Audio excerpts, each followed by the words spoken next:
Yeah, I you just, turn the no, it's camera just around. there's a little Oh, turn it okay. around button. We'll try that.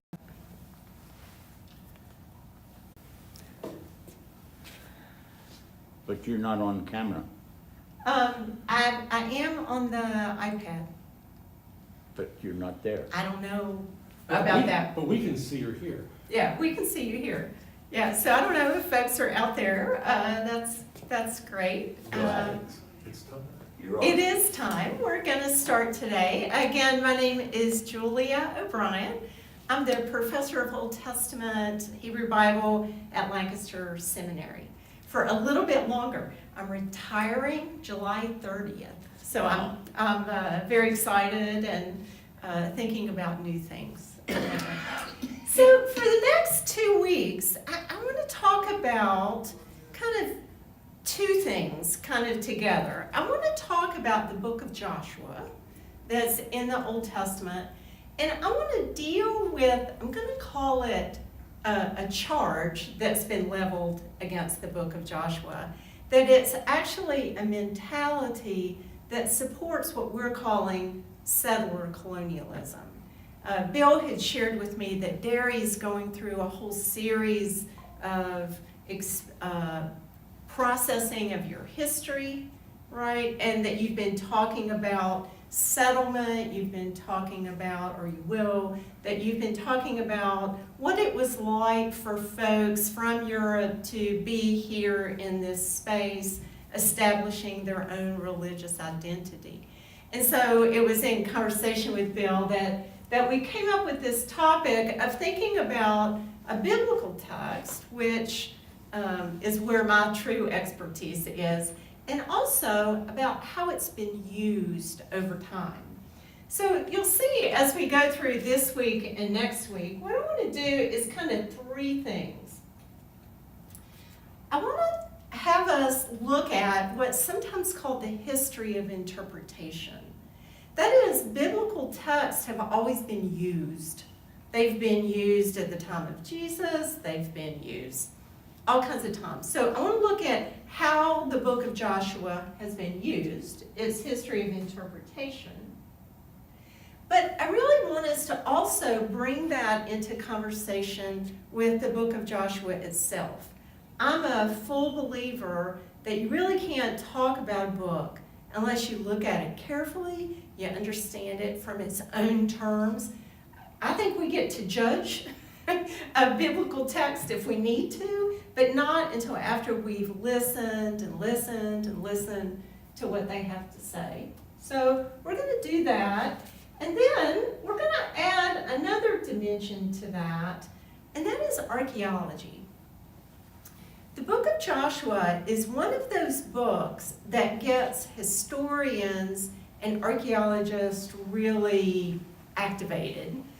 Because what they're trying to do is they're recognizing that there are sources from outside the Bible that are related to this, and there's a lot of controversy that you can find on the Discovery Channel, the History Channel, places like that. You can do that because the book of Joshua claims certain things about particular places, and we actually know where those places are. So we're going to do that. We're going to do some of that today, and we're going to do some of that next week. And I believe that Debbie was gracious enough to put some of this up online for those of you who are online, but I have a handout, right? Oh, they put it in a booklet. This is very exciting. Very exciting. So as I think about the history of interpretation of Joshua, even before you look at your handout, I want to know this. Do you know any stories from the book of Joshua?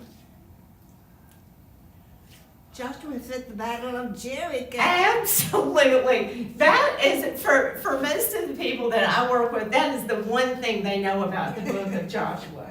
And they get that kind of honestly because this image has been in paintings, it's been everywhere. So, here's one from the, around 1800 where you see these folks carrying the ark, and they've got their trumpets, and they're walking around the walls of Jericho, and the walls came tumbling down. We get that. We even get this. I can't tell you how many coloring pages Oh, I have seen of this, and I should have gotten here earlier to walk down the hall of your Christian education wing. Is Joshua one of the images? I don't know. I saw Nehemiah, I saw Daniel. I'll look when we finish. But it's a really common children's story. In fact, if your kids are a little bit older, maybe you don't know about Veggie Tales, but Veggie Tales is this whole series of videos that uses vegetables to tell biblical stories. I love it. There's always peas. Have you seen? Oh, yeah. Yeah, Veggie Tales. So there's one called Josh and the Big Wall, where of course the peas are blowing their horns, and the wall's going to come down. And some of us know that we know the songs that go with it. So let's see if my audio actually works. One of the most famous was Mahalia Jackson. It's not going through. I don't think it'll show up.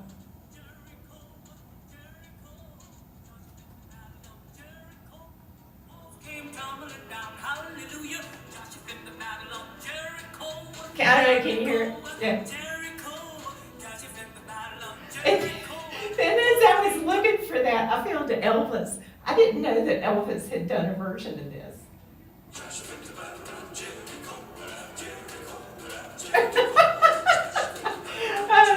So I was, I'm teaching an introduction to the Old Testament class this term, and that was the one thing a student, she came in the day we did Joshua, she was so excited because she thought we were going to sing Joshua at the Battle of Jericho, because it was a really important story to her growing up. So the first thing to acknowledge is sometimes what we know about a biblical book comes through not reading it ourselves, but it comes through what we've been told about it, what we've sung about it, maybe the way we've heard preachers going about it. I don't know. Any other stories of Joshua that anybody knows? Is Rahab? She is. That's the other one that some people know, not quite as many as that. According to the, come on. Yeah, no, Elvis, we don't need you anymore. We do not need Elvis anymore. We need this. Oh, sometimes you just can't get away from Elvis. Yes, so the early in the book of Joshua, we have a story about a woman named Rahab.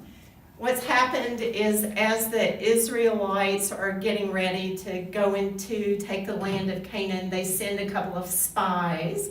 These spies just wind up at the house of a woman who's called a prostitute in the text.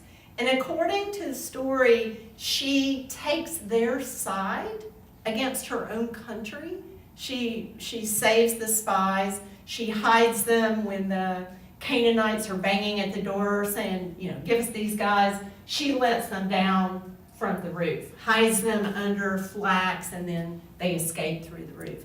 So some folks have heard about Rahab, partly because she also shows up in the genealogy of Jesus. So sometimes when people are doing like a sermon series or a book about all the women of the Bible, they'll include Rahab because she shows up in the genealogy of Jesus.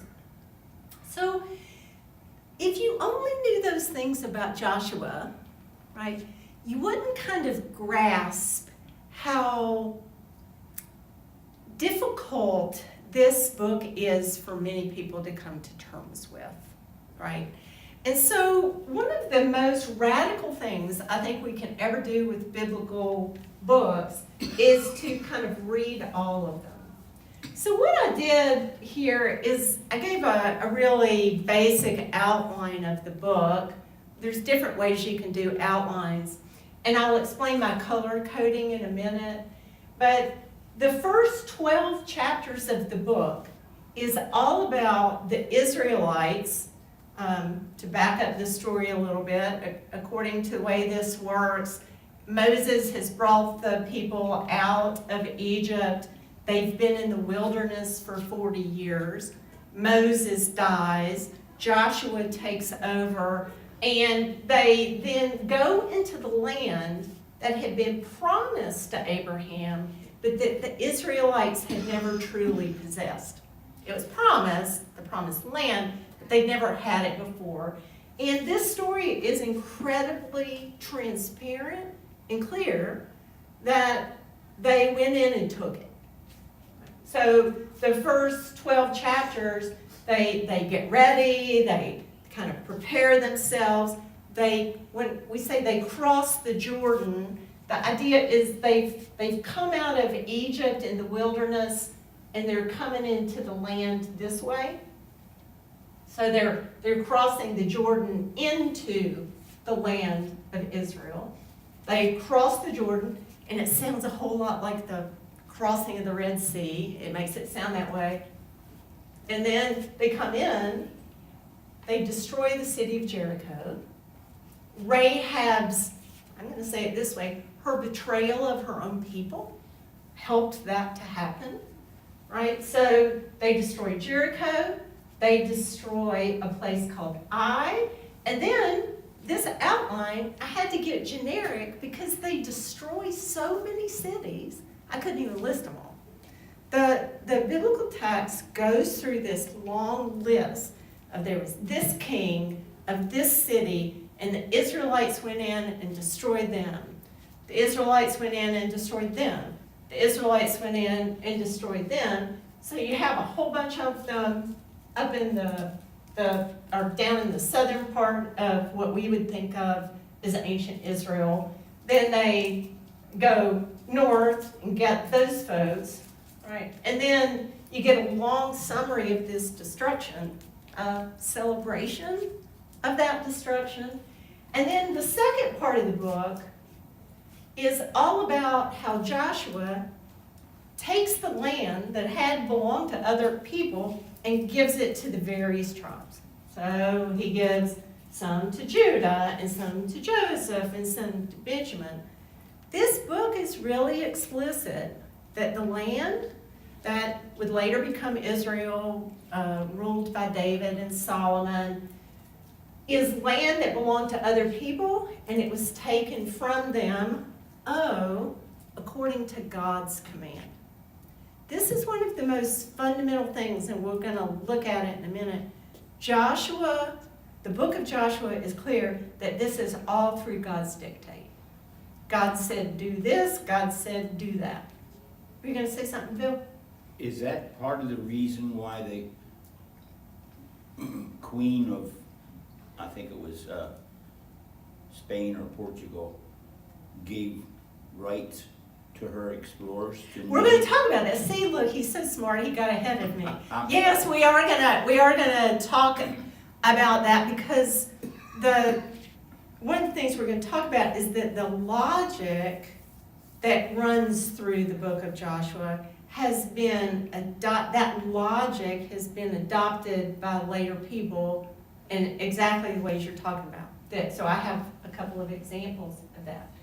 So the book ends, right? Joshua's actually going to die before the book is over. He only gets one book. Moses gets 5. Joshua bids farewell, and he makes people make a promise before he dies. He said, look, the land that you're taking, right, is going to be difficult, and you're going to have to decide whether you're going to worship our God alone, or you're going to worship the gods of the people that you just took over from. And there's a really famous passage, right? Choose this day who you will serve, right? Will it be God, or will it be these other gods? As for me and my house, I will serve the Lord. And then, according to the end, Joshua is buried. If you haven't heard all those stories, right? It's not just your fault. Because not only do those stories, they don't show up in the kids' literature, there's no Veggie Tales about that one, but what I did in the,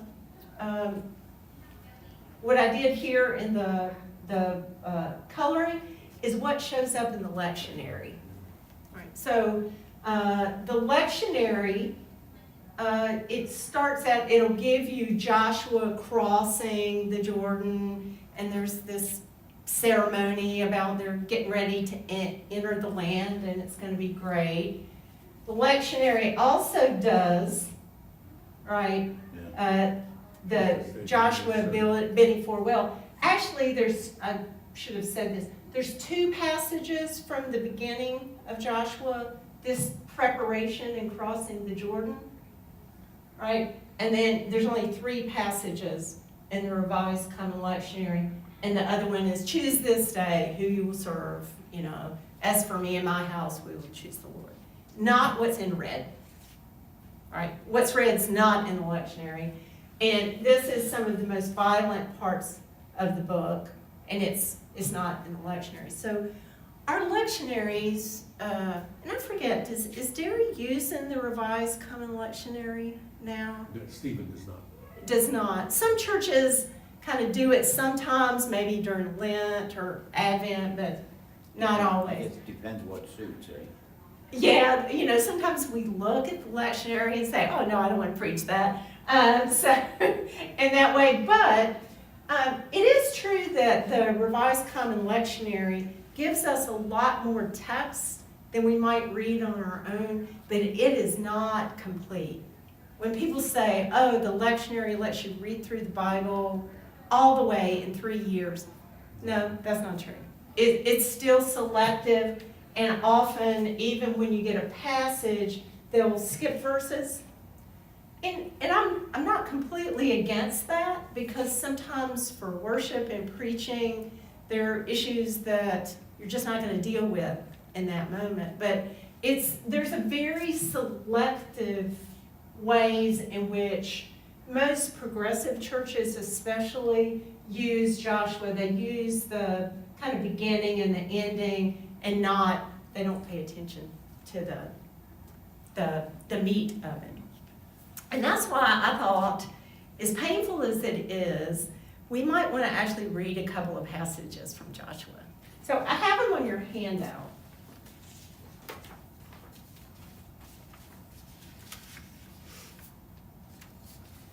It's this, what's in the dark pink, the red, right, that I find one of the more disturbing stories. And I would ask you if you want to read it, but because it's got so many names in it, I'll do it. And I tell students this, I don't know if you've ever heard me say it, but like, if you don't know how to pronounce something, make it up, because nobody else knows either. Just do it with confidence, and nobody will know. It's like, oh, I didn't know that's how you pronounce that. So you don't know if I'm right or not either. Right. So we've already crossed into the Jordan. The walls of Jericho have been knocked down. Some other places have been destroyed. And then we come to chapter 11, verse 1.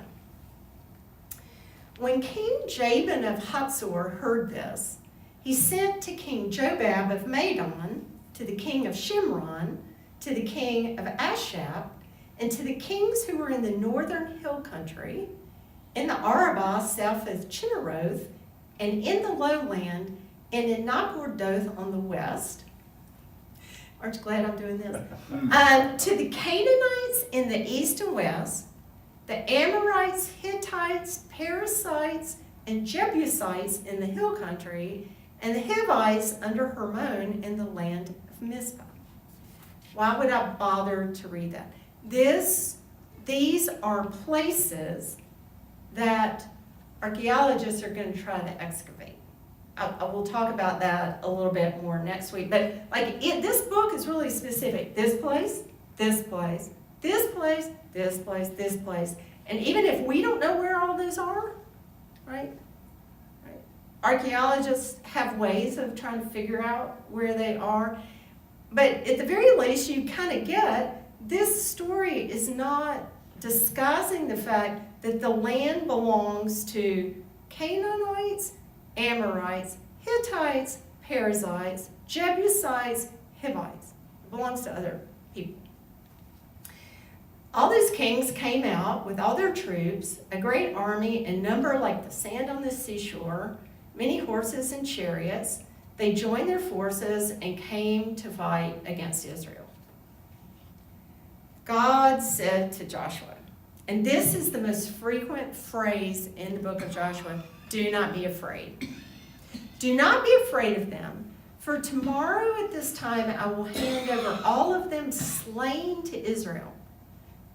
Like if my mom was an English teacher and she taught me how to diagram sentences, right?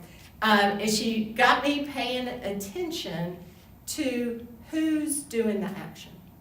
Notice that it's not you will bring them out slain. God says, I will.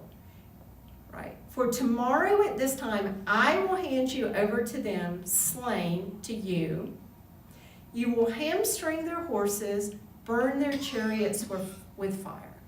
So Joshua does what God told Joshua to do.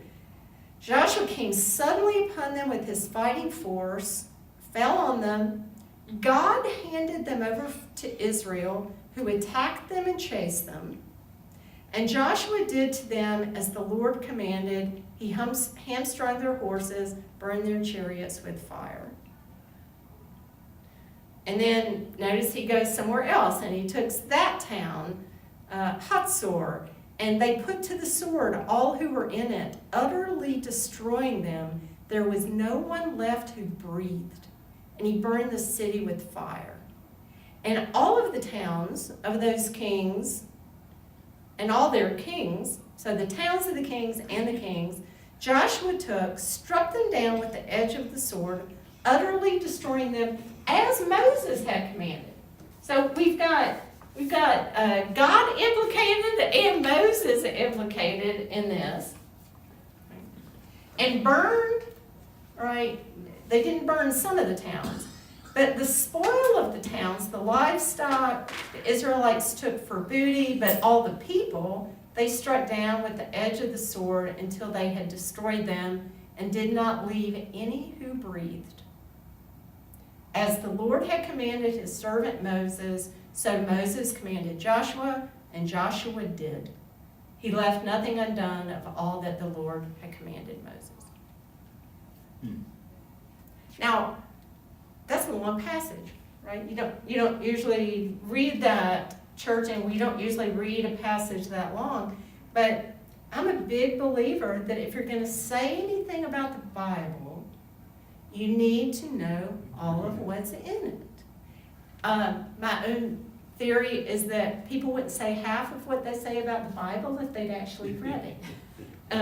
I like that quote of mine. In that way, so, I mean, it is true that Joshua is a story about the Israelites being rewarded when they're faithful, but this is what it means in Joshua, to be rewarded, to be successful. So, text, women and children are slaughtered too, is that correct? They are? Yeah, that's everybody. Yeah. I mean, everybody, not just. Yeah, it's not just combatants. Yeah. And notice, like, you actually should not trust me when I tell you something about Joshua unless you read it yourself. But I'm going to say it anyway and then go test my claim.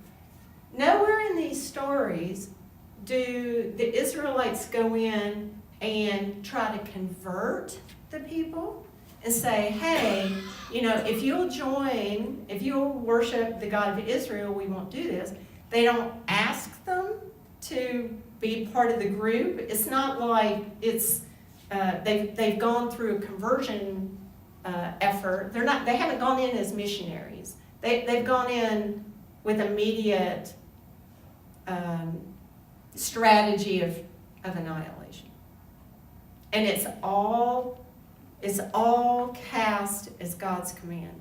And that's why I did include just the beginning of the book, so you can see how the whole book sets that up. It's chapter 1. After after the death of Moses, the servant of the Lord spoke to Joshua, saying, look, Moses is dead. Go across the Jordan into the land that I'm giving you. Excuse me, every place that the sole of your foot will tread on, I have given you. And then again, Joshua is very specific geographically. From the wilderness to the Lebanon, which is the mountain range, as far as the great river, the river Euphrates. That's really far. All of the land of the Hittites to the great sea in the west. No one will be able to stand before you all the days of your life. As I was with Moses, I'll be with you.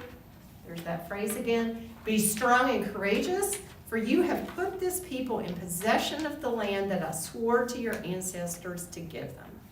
Only be strong and courageous, being careful to act in accordance with all the law that my Moses has commanded you. Turn neither to the right or the left, you'll be successful. We'll come back to this next week, but that next verse introduces something that will be really important in the book of Joshua, the book of the law. So the story says this book of the law, they haven't told you what it is, but it's everything that was just given to Moses and the people in the wilderness.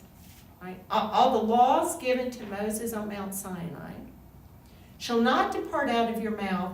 Meditate on it day and night so that you can act in accordance with what's in there. For then I will make your way prosperous and you will be successful. Look how many times it says this. Be strong and courageous. Do not be frightened or dismayed, for the Lord your God is with you wherever you go. Yep, that's the book of Joshua. Right? The book of Joshua is a book that it kind of lays out. People come in, they destroy the people who were living there, take that land, it is redistributed to the 12 tribes, and that's the story in the book of Joshua about how Israel went from being a group that got out of Egypt and went into the wilderness, how they got to be on that land. I don't know, does that shock you? Had you read Joshua before? Now, is this the land that God promised Moses, who promised his people? Yes, and even before Moses, the first time you get the promised land is with Abraham. Yeah. So way back in Genesis, God says to Abraham, I want you to leave where you are, and I'm going to send you to a land. And even in Genesis, I could have included that. Even in Genesis, it says the land of the Hivites, the Jebusites, I call them the ites, the Jebusites, the Hivites. But during Abraham's lifetime, he's kind of, we call it a sojourner. He's kind of a resident alien. He doesn't own the land, and Abraham's family doesn't own the land. Fast forward in time, Abraham's descendants during the time of Joseph go to Egypt. Life goes bad there. They get out of there. They've been in the wilderness. So in some ways, the book of Joshua is trying to show us the fulfillment of the promise that God had made to Abraham in Genesis. So you're right, it is promised to Moses, but usually it's associated with Abraham because it gets promised in Genesis. I don't know, that's heavy stuff. I just wanted to sit with it. I feel like I should go into a lament service. After we read that, can you imagine that being read in church and you say, the word of the Lord, thanks be to God. It's a very striking book. Most people would call it one of the more violent books in the Bible. One of the more violent books. Well, depends on what you're looking at. The book of Judges is also pretty violent, but in a different way. I think Joshua is the hardest to deal with because Joshua as a book approves of the violence. I think I could show you that if we looked at the book of Judges, it describes violence, but it doesn't always present the violence as a good thing. In fact, sometimes it shows you that people were doing the wrong thing, because everybody in the book of Judges is an idiot. That's part of the whole point, Yes. right? But I Joshua, heard that something. Joshua, you can see just in those two passages, like God told Joshua to do this, and Joshua and the people are supposed to be courageous and do exactly what God said. You gonna say something about that? Saul gets in trouble because he doesn't follow this. And that's why David, or one of the reasons. Mm-hmm. So there's a hint of that in. Yeah, the reference is to, there's a couple of stories in the book of 1 Samuel about the first king of Israel, Saul. And so there's two stories that are trying to explain why, even though Saul was the first king, kingship got taken away from him and given to David, even while Saul was still alive. So Saul, it's not because Saul has died and they're looking for a new king. So there's two stories in the book of 1 Samuel that have one thing in common. They try to show that Saul did not follow the book of the law, and he was not obedient. I'm going to try to explain this next week. This is even the bigger theological theme that runs through Joshua, Judges, Samuel, and Kings. They're trying, the big point that they're always trying to show you, that is if you obey God, you'll be physically rewarded, and if you disobey God, you won't be. So it is true that one of the examples there is that Saul was told to continue to go in and fight some other people, and he was supposed to kill everybody, and he didn't, and that was considered a sign of disobedience, so kingship got taken away from him, which is, what? Right? He showed mercy, right? But that's not the way these stories dole out their praise. Yeah. Was there something else you wanted to say about that? No, I just was noticing the carryover. Yeah, it is. And again, previews of coming attraction for next week. Probably all four of these books, the book of Joshua, the book of Judges, the book of Samuel, and the book of Kings. And when I say that, I mean 1st and 2nd Samuel and 1st and 2nd Kings. They were probably all put together by the same people to show you that obedience is your best route to success. So, what we just did is I started out with a little bit of history of interpretation, did a little bit, what's in the book of Joshua, and I want to go back to some history of interpretation a little bit, because it's interesting to watch what have the Jewish tradition and the Christian tradition done with this book. So I did a little research. I didn't know. So you guys, whenever I come and do these things, I always have to go learn something new. So I did a little research on this, and by and large, in the history of the Jewish tradition, Joshua has not been a big deal. Right? You get very few, like what we think of as the rabbis from the time of Jesus or the Middle Ages. Very few people are saying, hey, you should be like Joshua. There are a few stories about Joshua. There's a Jewish tradition that Joshua actually married Rahab. Nice tradition in that way.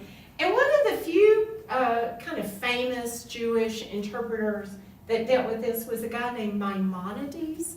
He's like in Christian history, Christian theologian philosophers, some people know the names of like Sir Thomas Aquinas or Augustine or Luther or things like that. A big deal in Judaism is a guy named Maimonides, and he, in the Middle Ages, was what he did with Joshua. Pretty much all he could do with Joshua is, he said that there are some wars that there's good reason for, and there's some wars that there aren't. But he didn't make a big determination about that, but it hasn't been that big of a deal in Judaism, or wasn't, until the 20th century. In the 1940s, mid-1940s into the early 1950s, the book of Joshua kind of got rediscovered by those who were trying to found the state of Israel. So, I don't know if you remember David Ben-Gurion, who was the kind of the architect of the modern state of Israel. He loved the book of Joshua. And I learned a lot of this from an amazing book by a scholar named Rachel Haverlot. It's called The Joshua Generation.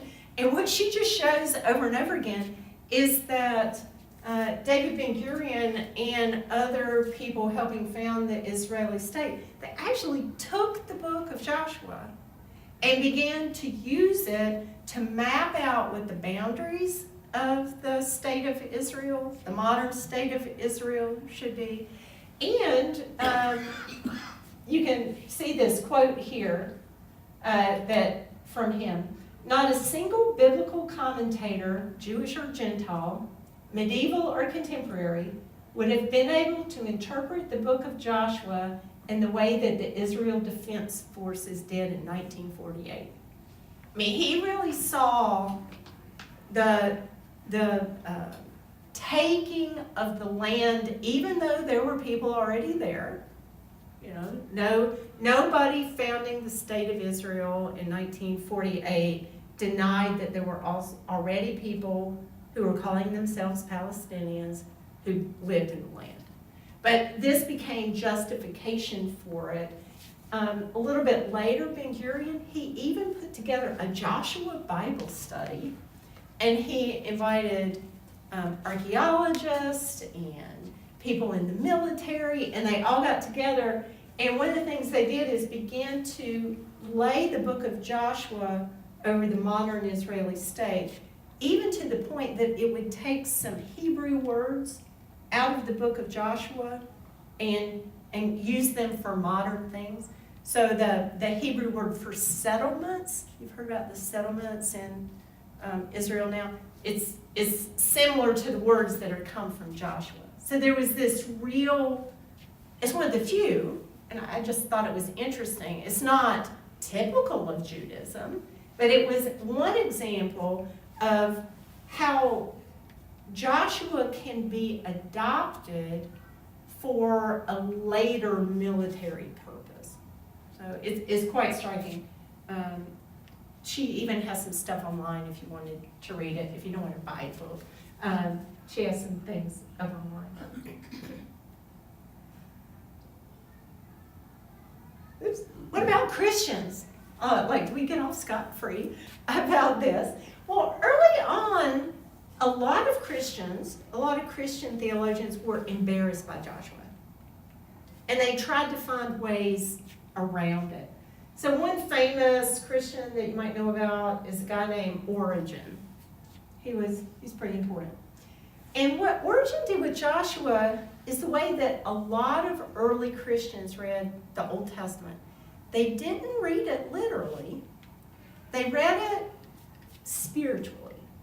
Sometimes it's called typology. And the idea is, so what Origen was saying, if you read the book of Joshua correctly, that when it's talking about fighting the Canaanites, it wasn't talking about real people. That symbolized, right, spiritual warfare, or are you fighting against evils in your own life? So the way he said it, if we understand these things spiritually, and manage wars of this type spiritually, and if we drive out spiritual iniquities from heaven, then we'll be able to receive from Jesus as a share of the inheritance, even those places and kingdoms that are kingdoms of heaven. So we get a lot of this in early Christianity. They'll take something and say, oh, well, it's not really talking about that person or that thing. It's talking about the inward spiritual state of a Christian. So maybe the walls of Jericho inside of me are my defenses and my evil and my resistance to God, and that's what God is doing a war against. I need to shake down those walls within me. There's still a lot of this is called typology, because this is like a type of what would happen later. There's still a lot of typology in Christian devotional books. In some Christian preaching, they would say, how does this apply to your personal spiritual life?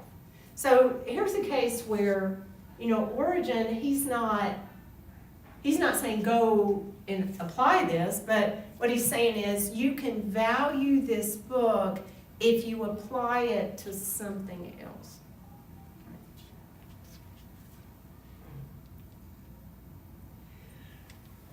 Now, there's a big debate. As I was learning more about the history of interpretation of Joshua, there's a big debate about how much Christians were actually using Joshua to support their military actions. There's not that many cases where you can find somebody directly quoting Joshua, like Ben Gurion did, in order to justify their own thing. But what many folks will point out is that the logic behind Joshua becomes really important in some really, in my judgment, horrific actions by Christians. So one of these is during the First Crusade, that there was the decree that the infidel lands, right, those non-believing lands, the pagan lands, if they get discovered by Christians, then Christians can take that land. So what you do get a little bit during this time period is the assumption that the Canaanites were not faithful, they were pagans, they were heathens, they were bad idolater people, just like these bad people in our own time period, and therefore we're justified in not only destroying them, but also taking that land. The First Crusades, I don't know how much you've read about it, they're horrible. We have whole poem cycles about Jewish communities and how the Crusaders came in and completely slaughtered the entire Jewish population on their way. Jews, Muslims, infidels, right, completely destroyed. I don't know, because have you guys talked about like the doctrine of discovery and some of that already? So you already know all this. So one of the questions is, how much does the book of Joshua have to do with this? So this is on your handout. You don't have to read it in that way. So I don't know, did you talk about this papal bull? Right, so you know everything. I should know. Everything. Yeah, you should know it in that way. But you know, the papal bull that helped support Columbus's activity and as well as other things, it was basically that if Christians discover a land, right, it can be claimed by Christian rulers so that, right, barbarous nations can be overthrown. And I kept this part because, you know, they do admit, oh yeah, they do have stuff that we want, like spices and gold and precious things. And therefore, right, to spread the faith, right, Therefore, you can bring people into the Catholic faith, but there's this interesting kind of two-sided message that gets portrayed. Do you try to convert those people? Are you really trying to promote the faith by inviting people into the faith? Or are you recognizing, that they're barbarous and therefore they can be overthrown? There's a tension in the history of this European as well as U.S. that you'll get both sides of that. You'll get some people who are trying to do the missionary route, other people who go straight for the destruction route. But what almost always happens if the conversion route doesn't work, it always leads to the destruction. So it's like one's not very far behind. So you probably talked about the doctrine of discovery then, and this is where it comes from, that land not inhabited by Christians, even if other people are living there, can be discovered and declared the property of the crown. Now, I just kept these in chronological order, but I thought, you're good Presbyterians. You would want to know what John Calvin said about this. So I found one of his commentaries on the book of Joshua. Even though it quotes from Hebrews 30, it's only because Hebrews 30 quotes from Joshua. But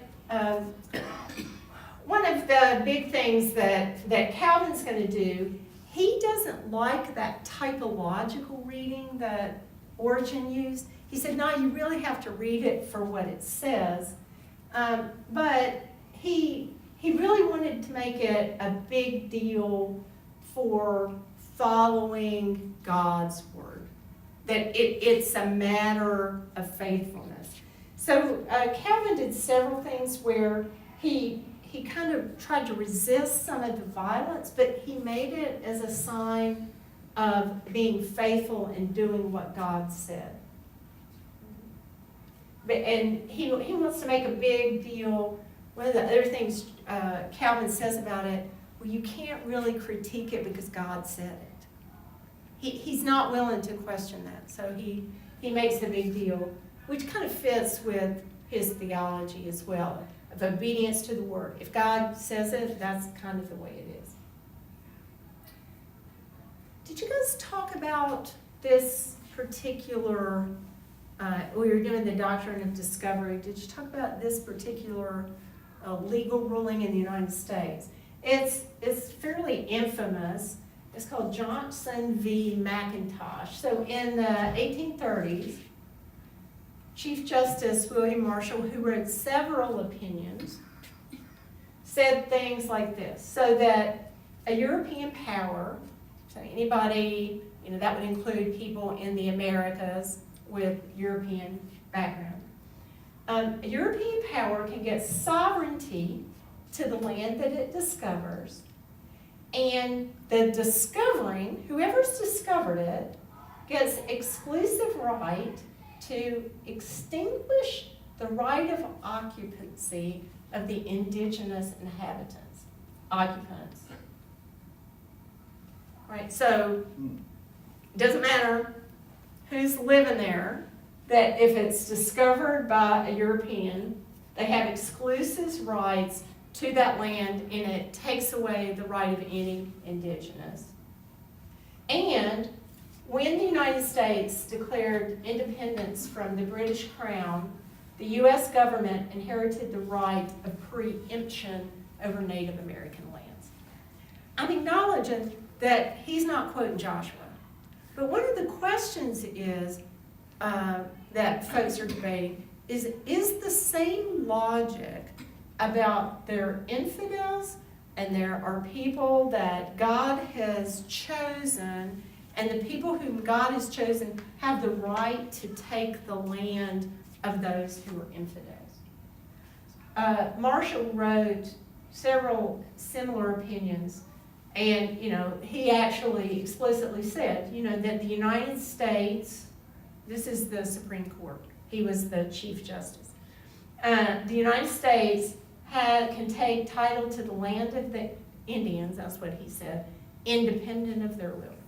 So this settler colonialism in the United States, it's certainly got the same logic, even though not everybody's quoting Joshua to do it.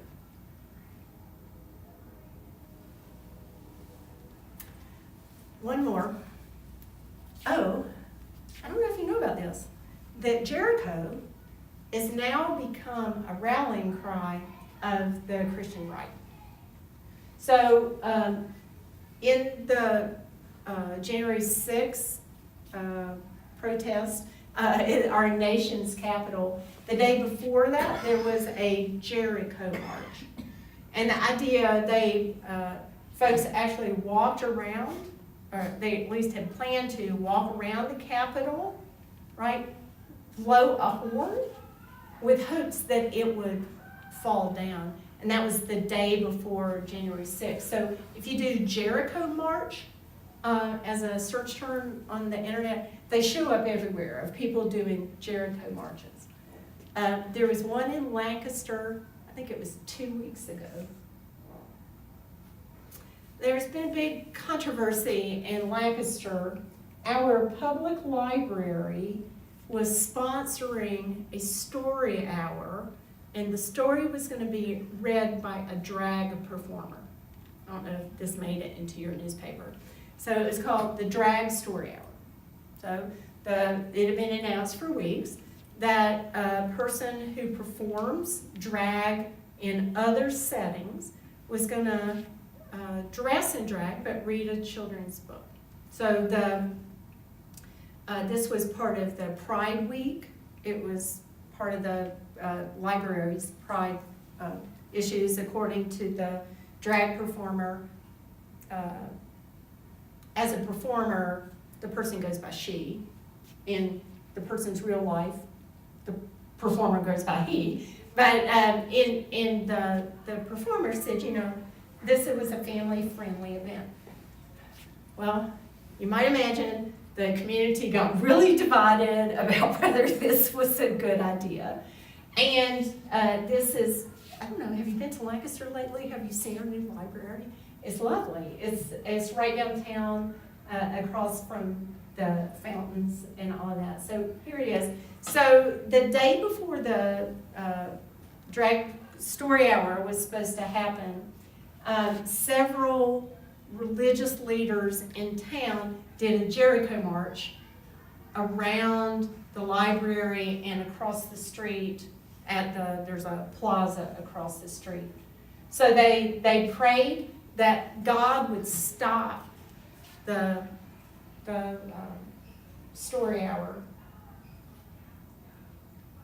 And they called it a Jericho March. So one of our students, who's actually an LGBT activist, was there to help provide some safety for other folks that were there, and was shared with some of this with me, that the Jericho imagery was being used. So it's this idea that the faithful, if the faithful are courageous, stand up, they do it, that God will intervene and do God's will. So Jericho, right, is being used as this image of faithfulness in various times and places.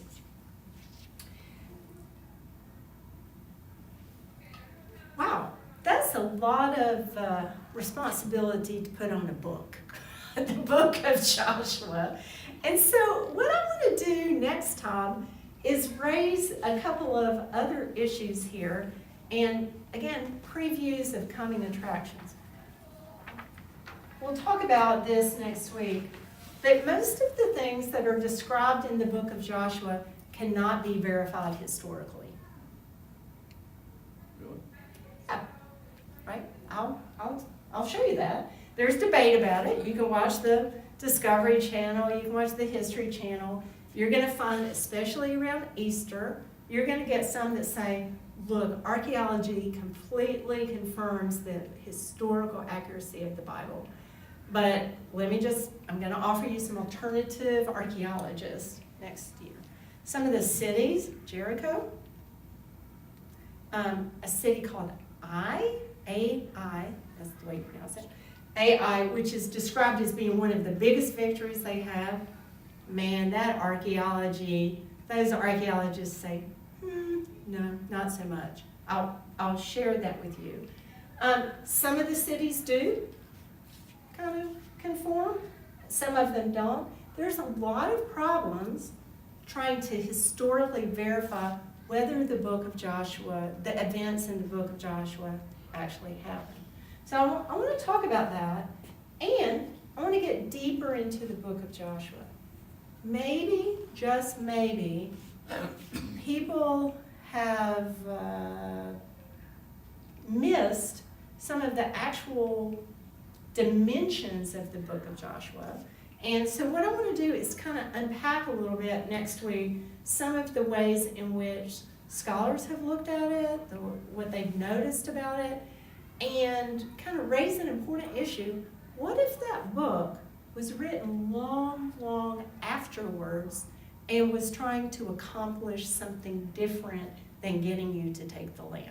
So that's again, my previews of upcoming attractions. But there's a big question for us as we think about the Bible. Where is the meaning for the Bible to be found? Is it in history? Is it in the book itself? Or is it in the way that people use it?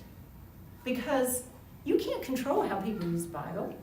Right? So that's why I'm bringing all of these three things into conversation. So I look forward to that level of the conversation next week. But I wondered if you had anything you wanted to say today. Comments, questions, disagreements?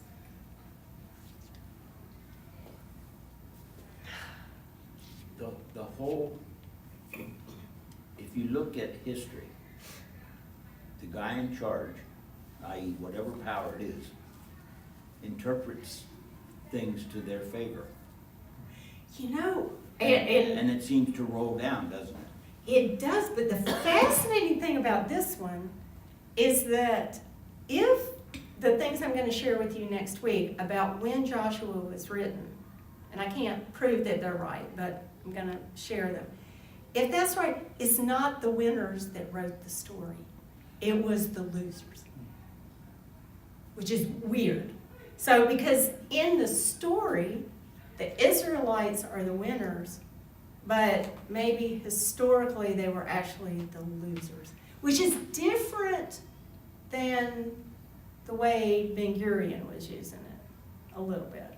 But I hear what you're saying. We know this, that minority voices get lost, that the winners get to write the stories. Well, I'm thinking of U.S. history, our relation with indigenous nations. We have subdued or ignored the indigenous stories for so long that people they discard them out of hand.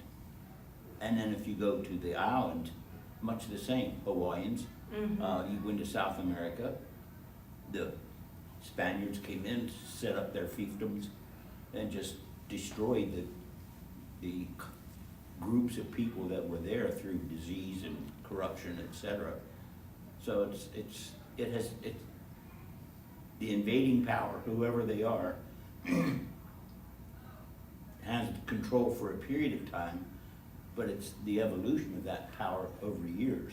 I mean, we're still, I think, in this country feeling the fallout of the early settlers that came in from Europe. Heavens, yes. Yeah, well, and still living the benefit of that. So Yeah. it's one thing, so many higher ed institutions now, I don't know if